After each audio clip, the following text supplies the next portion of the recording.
Welcome to Session 8, and I have to tell you, I am very, very excited about this session. You know, we're talking about parenting and technology. In our last time together, it was a warning. I mean, you heard Ryan's testimony, and then you heard some things about technology and what's happening. Well, I've got great news for you. This one is about wisdom. And we're going to get very, very practical and very specific, and you don't have to be afraid of technology or overreact. We are going to give you very, very specific ways and tools and websites. And I mean, exactly, how can you parent and both protect your kids and at the same time help them grow by guarding wisely technology? And I had my son do this because, to be very honest with you, when I was parenting my kids, there weren't smartphones, there wasn't Facebook, and so I said, you know, Ryan, you've ministered to junior high, high school, college, and now these young college people are coming back and actually telling you, I wish my parents would have done this, said this, or even made me do that. And so parents, you're going to get in for a treat. You're going to hear from not your kids, but what your kids would tell you 10 years from now. Because part of what you need to do, your kids are going to roll their eyes and go, Mom, Dad, you got to be kidding. You need the strength and the courage to give them what they need, not necessarily what they want. I think this is going to be very helpful.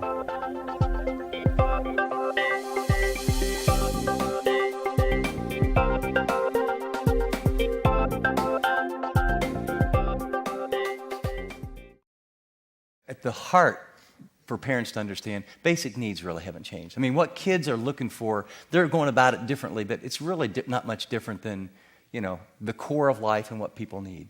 Yeah, I think in a world that's ever changing, you want to see the things that don't change. You know, there's so many things that can overwhelm you, but then you realize they're still my kid. I know there's all these things that are coming at them, but their needs and desires have not changed.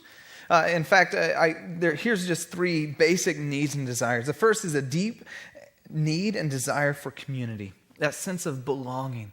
And you see that developed online, the whole social network and how our kids are interacting with one another. There's this desire for belonging.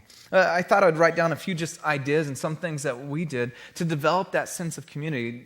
You had talked about earlier, but we had dinner every night at 5:30. And there's a lot of things you could call me. Just call me, don't call me late for dinner. I mean, and because you were in trouble when you were late, is that we had set aside sacred space. And today you got to have set aside sacred community space where you're unplugged. Where you go on vacation, dads, and we don't look at these. We turn these off and we leave this at home. And that's speed of the leader, speed of the team. Yeah, it really is. In fact, Barna, we were doing all the research on this, and the very day I was going to put it all together, I got an email from Barna with the latest research on technology and the church and parents. And all the assumptions are that teenagers are leading the way. You know, that we keep up with our teens and they're pushing all the tech. And the surprising research was, no, actually their parents are just as involved with their smartphones and technology as the kids. And then when they were surveyed, Christian parents, over half saw no problem with technology, had no concerns whatsoever. Then when they asked, have you had serious talks about access, limits, filters, most of them had not. And so it's just sort of like, oh, this is just the world. It's just the way it was. You know, and it's this kind of thought. Well, we had black and white TV. Now there's color TV. And, you know, we had phones on the wall. Now we have cell phones. It's just the next generation. It's no big deal. Nothing could be farther from the truth. And so we really have to ask, what are the deep needs that we need to make sure are met as a family so they don't go out on the internet and try and meet those deep needs for, like, belonging? Yeah. So you have community and family dinners, weekly game night. Maybe I know one family where they would let the kids choose and rotate actually they let everyone in the family choose. So you just rotated through the family. This week, you know, Susie got to choose. This week, Mom got to choose. So one week you're going to, you know, Chuck E. Cheese, and the next week you're doing something else. And it's just a great way that everyone had ownership and had community time together. Next is a deep desire and need for significance, to know their purpose in life, to have an impact, and that sense of importance. I remember this was developed for me in our family because we served together. I was taught that ministry wasn't a job. Ministry is just life. This is how you live. This isn't a thing you clock in and out of. That fundamentally changed the way I approach to life, that I have a purpose here, and it's God-given to love Jesus and help others come to know him. And you begin to do that. We would serve a lot and go on missions trips. And I'd encourage you, age appropriate, take your kids on missions trips. Mm-hmm. Take them overseas where they get to see the realities of the world. I get to do that and have done that so much in youth ministry. And I wish their parents were with me when I'm taking them to Mexico and Haiti and these places around the world. And it totally reshapes the way they understand the world because they have such a bigger picture instead of their little confined world of where they live.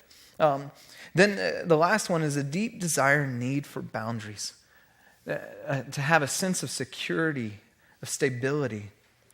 This is instilling family contracts and values. I've watched teens that had unlimited resources from affluent families and had no boundaries. And I watched this pattern with the teens, especially male teens, that had no boundaries, little father figure, and lots of resource.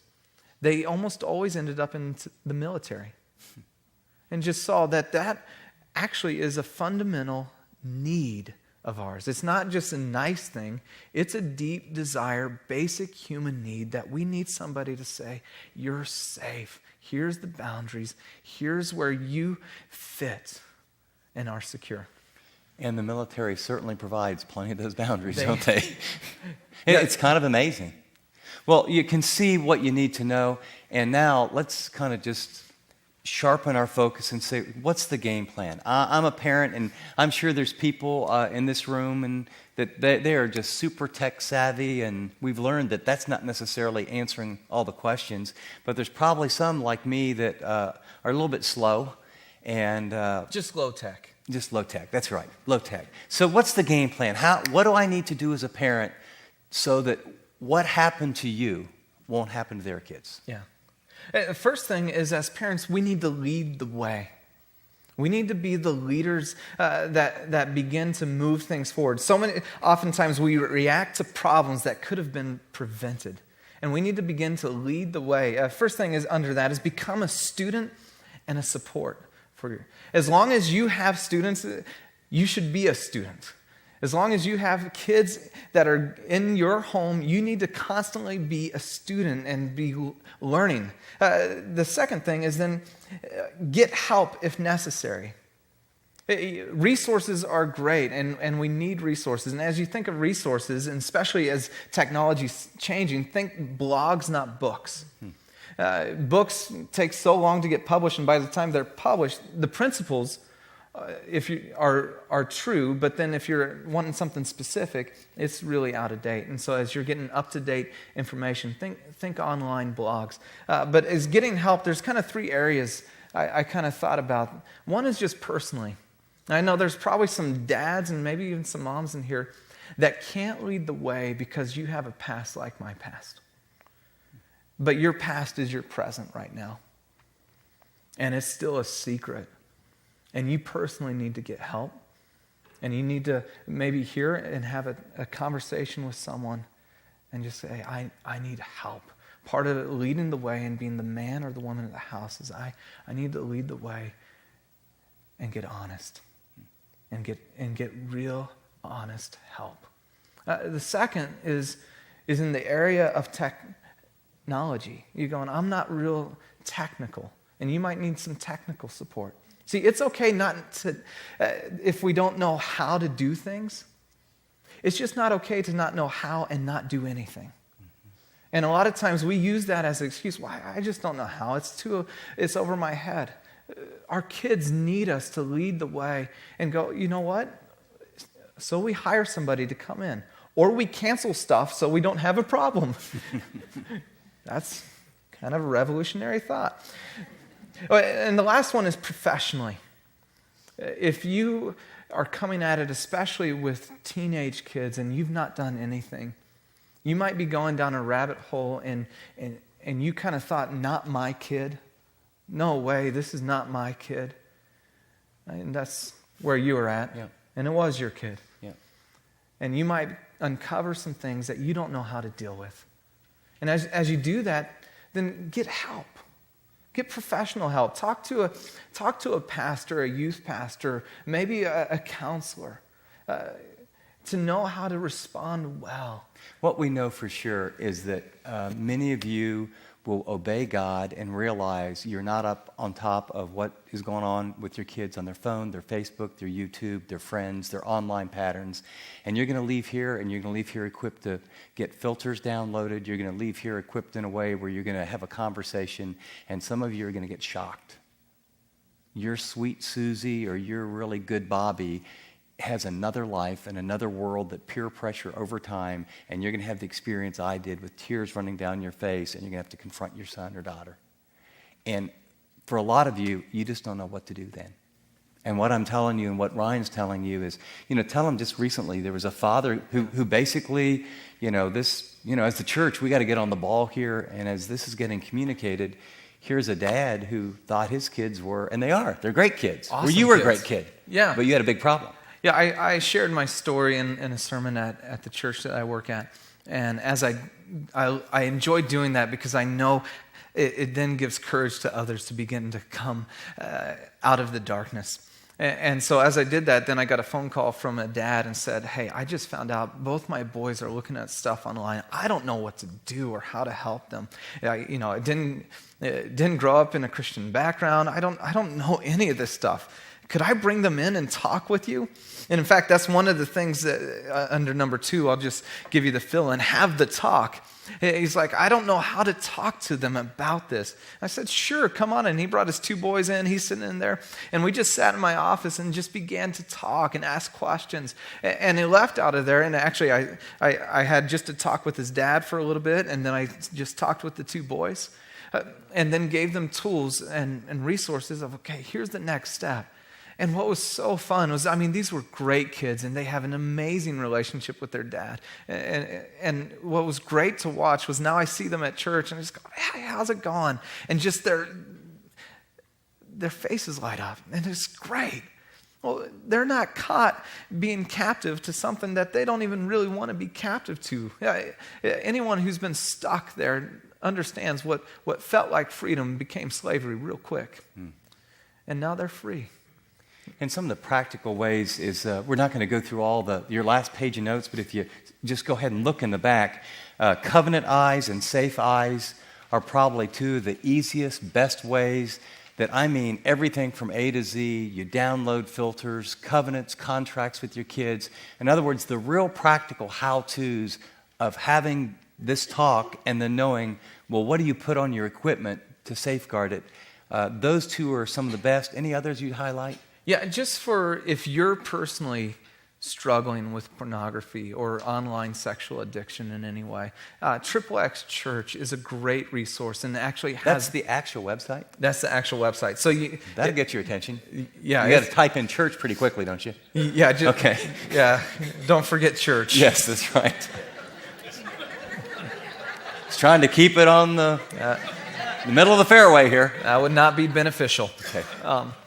But is a great website, and it's a whole online church dedicated to freeing guys and gals to the addiction of porn and sexual addictions there. And they have a whole process that you can go through that's excellent. But then under Have the Talk, as you begin to lead the way, you need to have these conversations often and openly with your kids. And you're talking about everything from when they're young, the birds and the bees and how life works and what we do on the internet and what we don't do and what we do the minute someone logs on that you don't know. It's talking about all those kind of values. Yeah, it's talking about what are your values as a family? What are you going to uphold? Where are they at? Ask the questions as you're driving, talking to them. How are you doing in these areas? One of the things you did constantly after, and it was a little annoying, I'm not going to lie, but it was good, was then you would ask, I was away at school in Chicago, and you would ask, so son, how are you doing on this? Yeah. You would ask the hard questions. So often we want to avoid some of the awkward conversations because it's awkward for us, and yet our kids desperately need us to address the tough issues.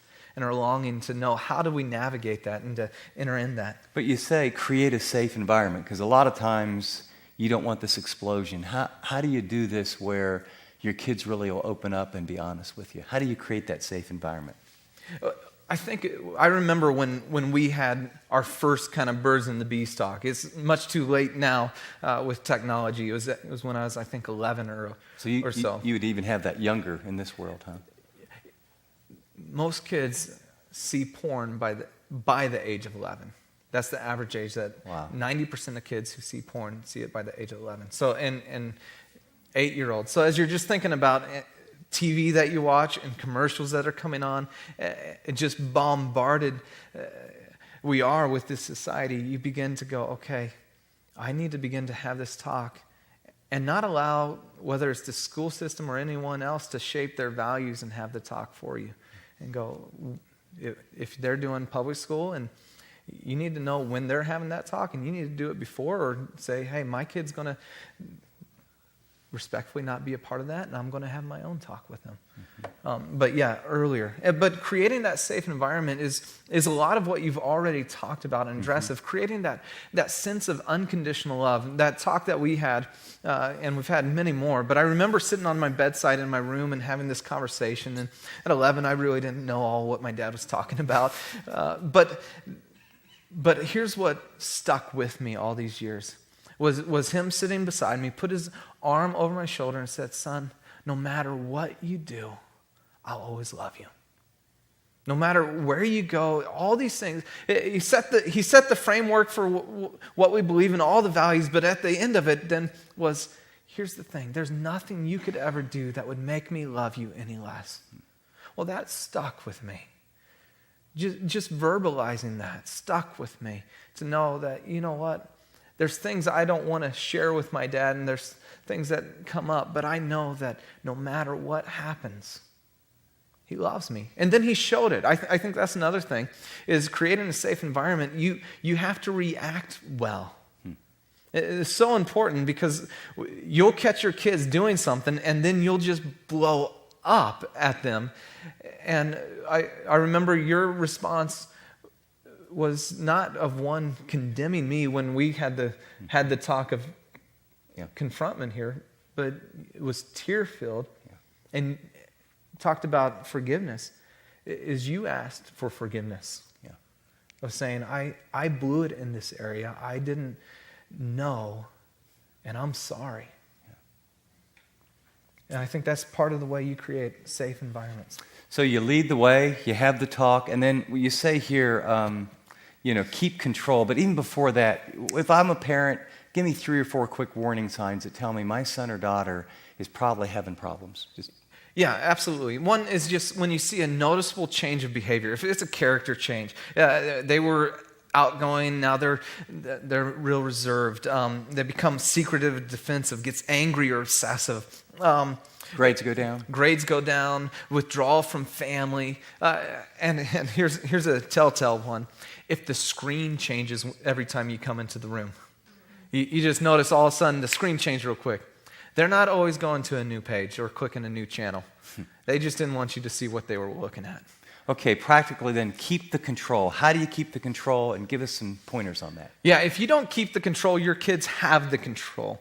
They'll always be ahead of us. I mean, I look at my 6-year-old daughter, and she just is amazing on the iPhone. I mean, she just whips around and go to Angry Birds, her favorite song, you name it. And she can't even tie her shoe, And so if we don't keep the control, our kids will have the control. And first is keep it in a public location. Keep all media, anything that's connected to the internet, keep it all public. I would even encourage you, don't allow phones to go into the room. I mean, with the access that you have here, it's exactly the same as having a computer in your room. And that's just unwise for especially young boys and young girls at this age, and what they're getting in trouble with as well. Have specific rules and contracts. What are the rules for your family, and what are they here? And you need to be clear on what are they when they're somewhere else as well. Say, these are our family rules, and they're not just about here, but they're when you're with others. And in fact, Covenant Eyes and Safe Eyes have great contracts on there. If you want to look and go, okay, what do we really need? You can go to that website and find some great rules and contracts. Set parental controls on all internet devices and TV. If your internet device, whatever it is, whether it's a Blu-ray player, whether it's computer or phone, if it doesn't have any type of restriction or parental control, it shouldn't be connected to the internet. My phone, let me see if I can get into it. My phone here, I have it set where when I go into general here, it's got restrictions. I personally can't get into this myself. I had my accountability partner. I went in here and I took YouTube off and set all the appropriate content that I wanted, and I said, here it is, you set it for me. I don't want that. I want to live in freedom. So I need this, and if I need this, your kids need this. And we need to know, okay, whether it's our computer, that we set parental controls. And I would just add on the bottom, you see there time limits. We did some research, and Stanford has done a lot of research in what's happened to children's brains in terms of the amount of video, game time, internet time. What they're finding now is that we have a generation, and this is it was a NBC special called Crack Buried. It's a documentary. It's about an hour and 15 minutes long. You could Google it. You can find it. It is an amazing thing, and they will interview Stanford scientists who are doing MRIs of the brain, and what we're finding is when kids have high doses of this for long periods of time, they now can get lots of information. They can't think deeply. They can't problem solve, and in fact, what they're finding is that certain parts of their brain are not developing. There's something different that happens when you read a book, have a conversation, or speak than when your mind is figuring out little pixels. And that's why, we got families now that are using these as babysitters. The kid cries, stick it there. Kid cries, hand him one of these. I mean, when 3-year-olds are getting eye touches, what it really does is sedates them. But it is impacting how their brains are developing. So you need to understand that it's not just the amount of media or the type of media, it is the very nature of the medium itself that has difficulties that we've never had in the history of the world. And so as a parent, you know what? We just got to get our game on and understand what's going on. And then we're back to, all those basics, right? You set some boundaries. Can you imagine your daughter or son? What do you mean I have to check my phone? Well, it's just like the old Westerns, right? Check your guns at the saloon, and by the way, everybody needs to. We got dads, kids, people texting. There's now addiction centers for recovery where people are going, same documentary, are going to recovery places because they can't stop. People communicate, I'm more stressed when I can't connect electronically. So, this is a big deal. This is a really big deal that has to do with your values, boundaries, applying everything that we've said. And then you go on from that to, the last two practical things are knowing where they go and then go where they go. Explain what those are, Ryan. Well, you got to know where they go. And sometimes we try to check browser history. And if you don't know what that means, don't worry about it. It's really an ineffective way to figure out where they go anyways, because you can change those. But I wanted to give you just what do you do when they're little? And then how do you know where they go when they're older? And two pictures came to mind. One is when they're little, that we need to be a gate. We need to determine what comes into their minds and what goes out from them. You do that by filters. You do that by like Safe Eyes or Covenant Eyes. You can download those onto your computer and then set specific age restrictions, block certain sites, and be able to see exactly where they went because they have to log into that. And so you want to be a gate, and you realize, okay, my responsibility as a parent, I need to make sure I know what's going into their mind. And so I'm going to be a gate. But as they get older, they need more and more access to the internet, and they're going other places. So then we need to become guardrails. I remember sharing the whole concept of guardrail with the college-age young adults group that I was speaking with, and I said, a guardrail is a system that is designed to divert, there you go, potential disaster. It's not to divert, can't even get that one right twice, fun. So oftentimes we think guardrails are keeping us from fun. And when you begin to help your kids understand, I do this because I love you, because I want to keep you from harm. And when you can have an honest, I have guardrails in my life to keep me from harm, that gives you credibility, especially with your teenagers. And so you set filters when they're younger, and you still have some of those, but then you have to have guardrails and monitor and have accountability. And as you do that, you need to go where they go. This is one of the missing steps I see parents all the time. They're like, well, I know my kid goes on Facebook. But if you don't go where they go, you're not seeing what they're doing. You don't know how they're responding. You're not hearing and seeing what types of friends they have online. And is that the type of friend you would want in your house? Go where they go. I'd say check online accounts. You need to have all passwords for your entire family. Someone does.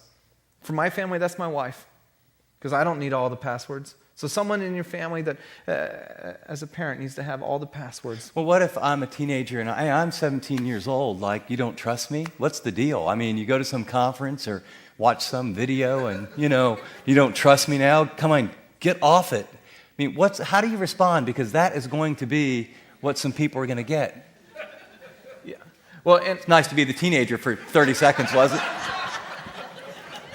Come on, Dad. Go to your room. Okay. Time out. No, that's a real issue. It is. What would you say? If I don't trust me, if I want to keep harm's way from me, I certainly want to do that for you. Yeah. That's where we have to be honest with our kids. I've watched parents that have so hurt their kids because their past, they weren't willing to share that with them. And then they didn't think they could actually speak into that area. And so they just let their kids do what they want. And I just would say, biblically, you just say to them what you say about everything else. No temptation is common to man.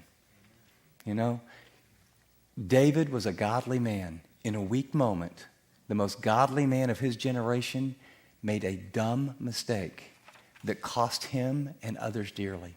Son or daughter, here's what I know. I'm weak, you're weak, has nothing to do with trust. It has everything to do from keeping you from the windows of opportunity in that 1 or 2% of the time where you might be weak, where things will happen that can destroy your life. So you keep me accountable, I'll keep you accountable. We're in this together. Of course I trust you, but the heart is deceitful above all else. Jeremiah 17, 9 and 10. Who can understand it? You just need to understand that's who we are. We need one another. And by the way, that's the way it's going to be. Yeah. And realize when they're weakest, it's when they're alone. Yep. When it's late. You have control over those. Yeah. The third one you don't is when they're with others. And that's when you really work hard to instill your values. But you have control of what happens online, or can have control, when they're alone at the house or late. Well, Ryan, you have been through this. You now set guardrails for your life. You've worked with junior high, high school, college. The world's changing. And these are a lot of practical things. And my encouragement is, this is not one where you say, you know what, I really ought to do something about this. This is one where you look at the back of this and you say, I'm going to make a list of, okay, is our computer in the right spot? What filters are on? Have I had the talk with each of my children? What's our game plan?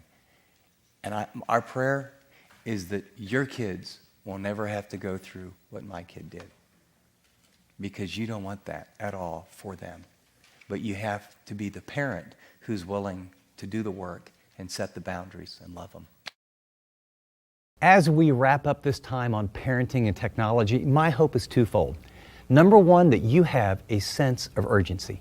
As you listened to Ryan and heard the stories about, sixth graders and junior high and high school, and then what they came back and told them once they were in the college years. I hope that you have a sense of urgency that you need to implement some things like in the next 48 hours. But I also hope you have a sense of hope and realizing that technology can do things that never before were available. I mean, your kids can learn things through technology. I mean, at Living on the Edge, when I see God doing things through Facebook and things all around the world, and people are being reached around the world through technology like never before. So it's not a bad thing, but there is a dark side. Technology is a double-edged sword. So here's step number one. What do you need to do? As you listened to Ryan, maybe you just need to get a computer out of a private place and get it in a public place. Or maybe you need to go to one of those websites that's in your notes tonight and get that on there. Or maybe you need to sit down with your son or daughter and talk about, the talk. This is how we're going to do life together with regard to Facebook. I'm going to be looking at that because I care about you. I'm not invading your privacy. I don't know what it looks like, but here's what I know. This is an area that you cannot neglect. I was ignorant, and it cost my son. Let's talk honestly, candidly, and then let's protect our kids. You'll be glad you did.